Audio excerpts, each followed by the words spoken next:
Ready for the video? Yeah, let's do it. Let's get it. Perfect.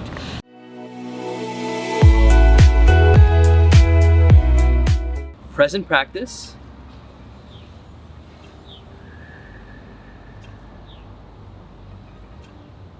What is vibing? This is Vish and Anna.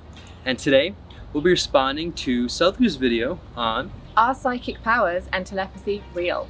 do you ever find yourself stressed, anxious, or nervous? Well, that used to be me all the time, and then I found meditation. And now I've got hundreds of people on their journeys. I'll be soon coming out with a meditation product, so stay tuned for that. And today, I'm here with Anna. Want to introduce yourself? Yeah, thanks. I'm Anna. I'm an international tarot reader. I'm also an astrologer, and I also channel for the Twin Flame community and for lightworkers. Very cool. And I noticed you got a cool accent. Where are you from? I'm from Cornwall, so that's as southwest as you can go in Britain. It's the land of pagan myth, pirates, the sea, King Arthur. It's a pretty cool place.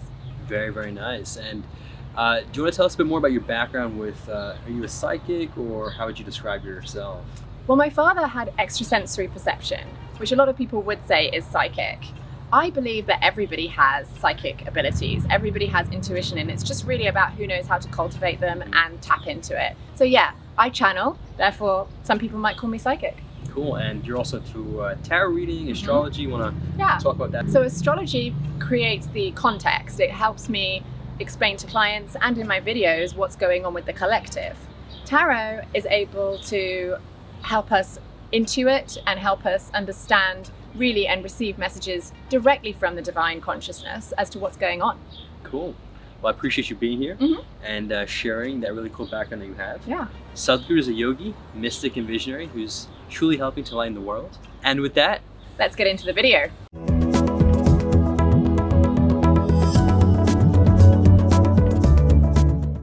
Sadhguru, many years ago, when my son was a little kid, he gave me a book written by Swami Vivekananda. He was describing how ancient gurus could communicate with each other thousands of miles away just by thought. It's like a modern internet, how one computer can communicate with another computer in US or Europe, anywhere. Do you believe that human mind can be trained to influence another human mind or people's mind who are far away just by tuning our mind to the right frequency?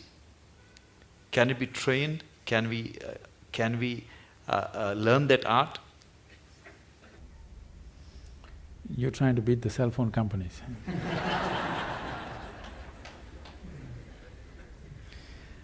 It's not just about the mind. See, when we say mind, the English word mind is only generally referring to only the thought process. Thought process is the most surface element of your mind. I think because of European thought, we have given too much significance to the thought. In the yogic science, we do not attach any importance to what you're thinking about or feeling right now, because what can you think? Only the data that you have collected, you're recycling it. It's of no great consequence. Whatever is in the surface of your mind keeps rolling, that is not of any consequence. What you're thinking and feeling right now is very surface of mind. There are deeper dimensions of the mind. In Sanskrit language, there are many, many words to describe the different states of mind.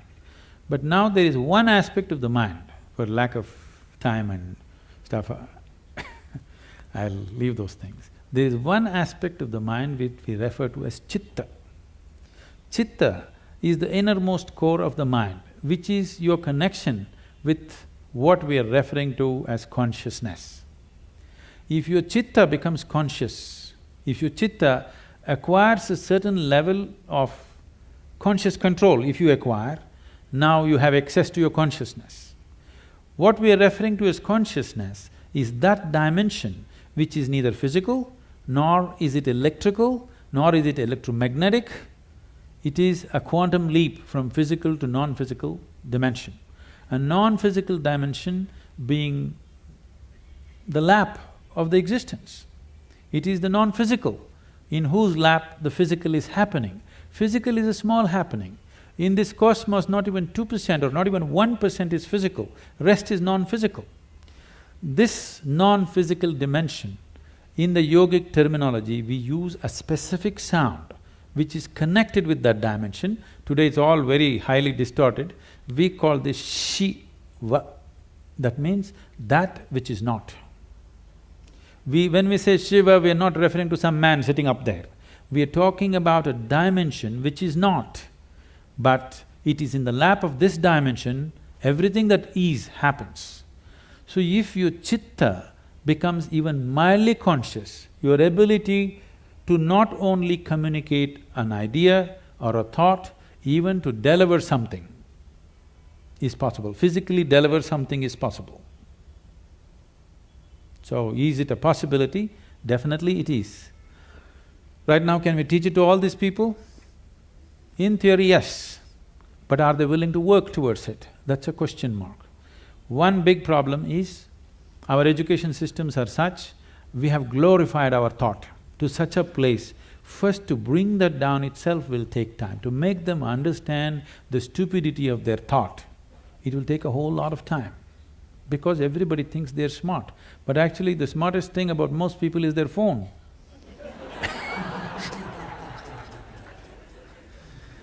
Because your thought process is just an outcome of the limited data that you have gathered.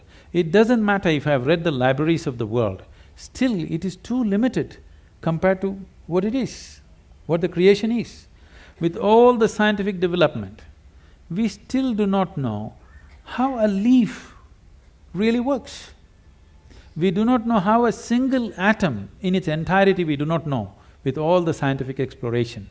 So that should be humbling enough for everybody to know that we know how to use things, but we do not know what it is.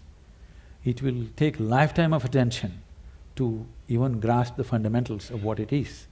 So if people are willing to first of all understand, like the whims of their heart, you just dismissed as dumb, okay?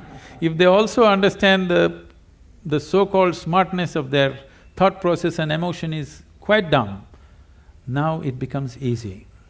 It becomes easy to train people that communication it's not like, now I want to generate this thought and give it to you, not like that. Things will happen to you before you think. What is best for you will simply happen to you even before you articulate in your mind. You don't have to ever think what you want to become, how you want to be. Life will just arrange itself. An intelligence beyond what you can contain in this bone box starts working for you, and it'll work. You've heard of Ramanujam and others, just opened a window with their Devi, and he becomes that kind of a mathematician, which is, even today after 1 century, they're still trying to figure out what he said. And the mathematical calculations that he gave is the backbone for describing the black holes in the universe. When he was there was no word called black hole, nobody knew there is such a thing. When we say black hole, what we are talking about is the curve of time and gravity, which is something modern science is battling with.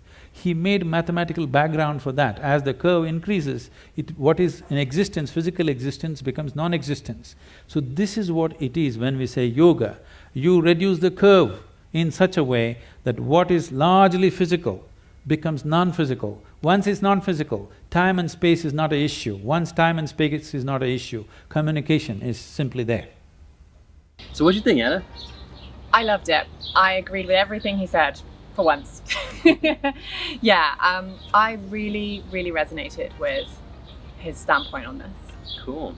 So it is interesting because what I noticed from the video, and it's really interesting because as we actually watch another video, and you'll probably see that in the channel, he had talked about Shiva as this god, but then he talks about in this video how he's not a god, right? So it kind of goes back to the point I was making earlier in the other video, which was how he tends to use certain terminologies just to get a point across, but not necessarily take it literally. And also what's interesting is that he sometimes doesn't directly always answer the question. You might notice a common theme which I've seen in all of his videos, and he always likes to provide directions but not give you direct answers. What do you think about that approach? I'm curious. I thought he was really direct. Okay, you got that. Yeah, I thought he was just like, yes, it's a real thing. You can definitely do that. And he even said we can teach all these people, and that's what I loved. Yes. That's literally what I feel my purpose on the planet is to help people tap into their intuition. And as someone who shut it down and went, I'm a Capricorn, so I went full patriarchy, full capitalism, full finance job, and really shut down my intuition, and I got really sick. My body, my heart just almost packed up. I was in a heart hospital. And Wow. as soon as I chose intuition and went back to it and started reading tarot again and all that, suddenly my symptoms disappeared. Wow. So this our intuition, we all have it, and it is our connection to God. And I also think that he was being literal in both of those situations where he said Shiva is not a god and Shiva is a god. Yes. I think Shiva is both. And the same for us. We are each a god and we're also not a god. And all of that is true. I love that connection you made, and I'm curious, going off what you just described, what are some common stigmas about what people think about, psychics and all these kind of, quote unquote supernatural powers? Yeah. What have you come across from your experience? Yeah. So I'm a channel. I basically, I would say, came online sometime between last summer and February this year. Actually, I felt like I was connected to consciousness and able to predict things when I was a child. What are some examples of that? I'm curious. I used to play a game with my father. We'd be in the car and we'd guess what color car was coming around the corner. Just stuff like that. Okay. And I meet young intuitives all the time who are so tapped in, but then obviously their education system and our education here in the West is the worst for it. Will basically, as he said, revere thought, will revere the rational and the mind. I actually refer to some of the, mostly men, but also women, I worked with in finance as logicians, meaning they are logical magicians. They make magic with spreadsheets and logic, and everything is so logical for them. But there's a magic to that as well, and there's also an evangelism to that as well. So I run the opposite way. My intuition, my gut, my what I would call my connection to God, but actually some people would call it psychic. I really don't care what they call it, but what I know is that when I'm with a client and I say, oh, I'm picking up this, and I say this to them, most of the time they go, oh my gosh, that's exactly, I just booked a trip to that place that you just said or something. And there's no need for me to try and explain it to myself. It just is. Wow. Well, that was really fascinating to hear what you just shared, and how, you've been helping a lot of people too, which is really great. I love that. And it's also this other thing I've realized kind of on this journey, which is essentially the power of I don't know. You see, as Sadhguru himself says, whether you, for instance, this is an example for the analogy, whether you believe in God or you don't believe in God, you're both in the same boat, because people that believe in God don't necessarily have proof that he exists, and people that don't believe in God don't have proof that he doesn't exist. And so with that being said, it's all about just saying, I don't know. It's the human egoic mind that likes to make these conclusions and assumptions about life, and that's what a belief is. Even quote-unquote atheism, which dismisses everything, is also, in a way, it's a belief. And so, not to say that one is right or wrong, but it's all about just learning to be more open-minded. Yeah. And really just saying, I don't know. So even with these things that you described, do I think it's true, or have I ever personally experienced telepathy as he described? I haven't, but in the past, again, where I used to come from more logical, as you said, logician type of background, especially with research and all that school stuff I did, even computer science being the major that I studied, I would maybe dismiss it as like, there's no way that's true. But you see, dismissing it without knowing is of equal value to blindly believing in something that you don't know. And so, anything you want to connect with that? I want to know, have you ever had someone call you and then you go, oh, I was just thinking of you? Has that ever happened to you? It's happened. So this is, I guess, a take I have on that, which is interesting. So, and this is where I keep it open to like an I don't know, right? That has definitely happened several times. But then it's almost like a question as, is there some sort of intuitive connection happening, or is it just a coincidental thing? And, for instance, I think about, it's kind of like this analogy which I've heard, which is, if I were to tell you not to think about a red car, everywhere you go, you'll see a red car, almost, right? Like subconsciously at least. So if I were to just think of my, say, good friend Parth, for instance, he might be coming to Austin today, and I just think of him, just making this up again for the analogy's sake. I think of him once a day, right? Yeah, he's a good friend of mine. And then he just happens to call, let's say today, it's like, whoa, I was also thinking about him yesterday. So does that hopefully answer your question? It does, and it brings up the paradox that a lot of people struggle with on this. Yeah. What is a coincidence and what is divine timing, right? Yes. And really, it's just a case of how far into this do you want to go? So the more we quieten that voice in ourselves that says, oh no, I shouldn't say that. This lemons just came into my head, but there's no lemons around and it'd be weird if I just blurted out lemons. There's always a voice that's kind of our naysayer, quietens us.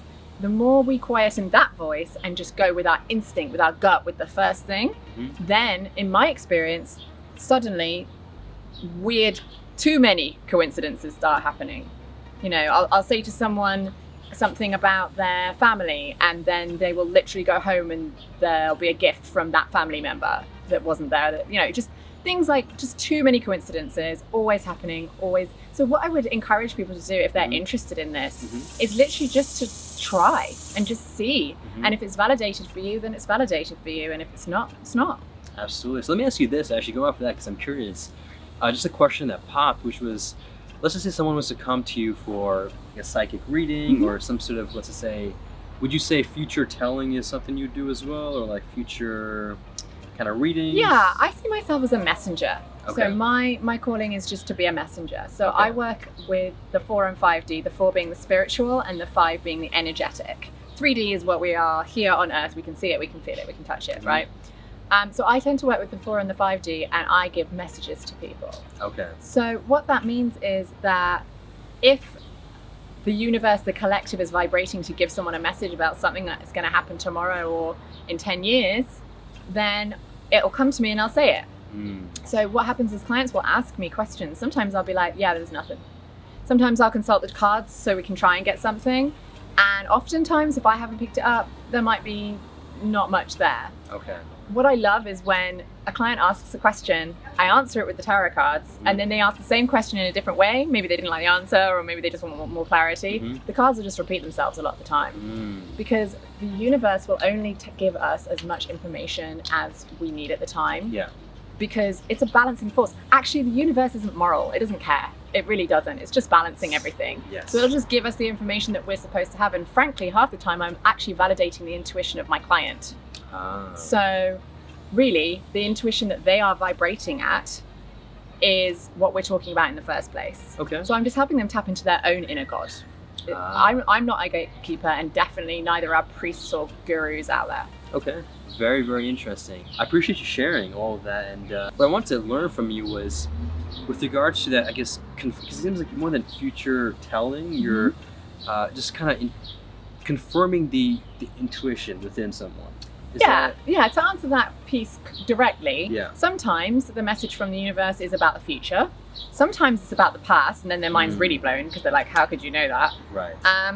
And sometimes it's about the present. And sometimes it's nothing to do with time because time's not linear. Sometimes it's just, it's a contextual piece of information. Yes. So I don't see myself as being in the business of fortune telling or future prediction telling. I see myself as being in the business as helping clients figure out how to navigate the energies that the collective and also the sub-collectives that we're each in. Whatever energy they're being presented with, it's my job to help them navigate it. Awesome. And I love what you're doing, because I guess the question I had, which I mean seems to be a question that's not as relevant now as you described that, which is really cool. It was really just along the lines of how, if you could really get this reading about, let's say, the future, is that something that would be necessary, or like, what if that just took away from the fun of, you know, what is coming to be? But it seems like from how you described that just now, you're not just doing that. You're trying to help aid in more clarity, if anything, Always. rather than this is what's going to happen. And I feel like that could take away, in a way, from the fun of life, right? Exactly. And the universe, again, doesn't particularly care about how much fun we have or not. Yeah. They'll just give us the facts of this is how it is. The easiest way to know the difference between our thoughts and our intuition and actually get to that chitta he was talking about is to know the difference between how they feel. A great book for this is Michael Singer's Untethered Soul, where he's talking about right now. where he's talking about our thoughts and how they're just thoughts. They're not us. And then the question is, if they're just thoughts, well, what is the rest of us, right? And the rest of us is our intuition. So our thoughts tend to be quite paranoid, quite loud. They have an agenda. They're trying to solve problems. It's our ego, and it's there for a reason, because it's there to keep us alive, make sure we don't walk out in front of oncoming traffic, right? So that's our ego. Our intuition is there to collectively attach us to one another, to create connection, and to inform us in ways that our ego can't. And it's quieter, much quieter. And it just says this is how it is. And sometimes the things it says is inconvenient. It's not actually necessarily even a solution. It's just a piece of information, and you can't quite, with your thoughts, figure out why you have it. Absolutely, and I love that, because it seems like at the end you're just trying to help provide more clarity for people, which is beautiful. And I just want to end with this kind of note, which is to connect off what you mentioned with how the universe does not care about morality. Sadhguru says a very similar thing. Oh, does he? In fact, it's interesting, because what he says is that essentially, and this is what yoga is, right? The union with the universe. When you realize that you're essentially, I mean, you can say it, see, saying it is like a mental note, but actually experiencing is a whole different thing. Yeah. So when you're truly able to experience that oneness with everything, he basically asks, is it even necessary to question if you should hurt someone else, or if you should chop down a tree?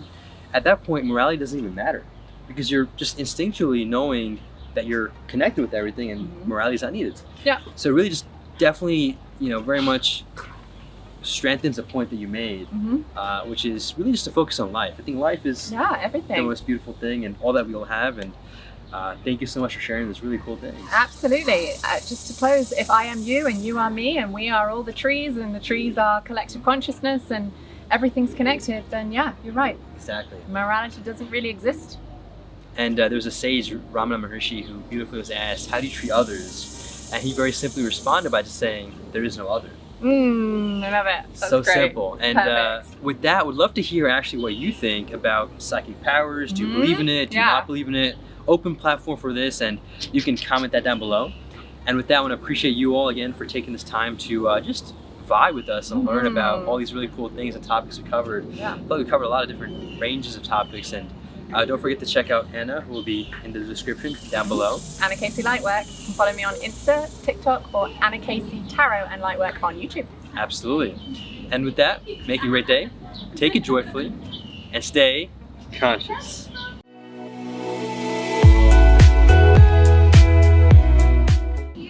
Awesome job. Thank you. There we go. Thanks a lot. And that's a wrap.